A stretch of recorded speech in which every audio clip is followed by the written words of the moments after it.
TDP నాయకులు మరియు CM చంద్రబాబుపై అనుచిత వ్యాఖ్యల కేసులో వైసీపీ నేత అంబటి రాంబాబుకు బెయిల్ వచ్చింది.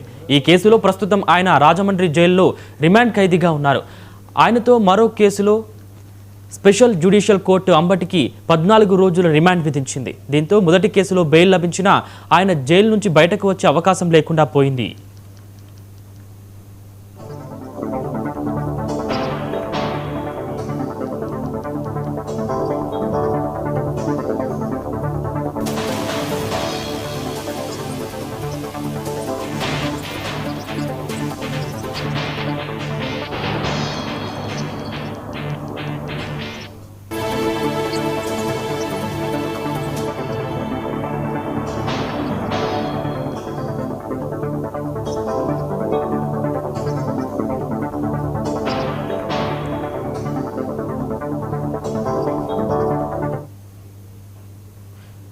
బ్రేకింగ్ న్యూస్ చూస్తున్నాం. టీడీపీ నాయకులు సీఎం చంద్రబాబుపై అనుచిత వ్యాఖ్యల కేసులో వైసీపీ నేత అంబటి రాంబాబుకు బెయిల్ వచ్చింది.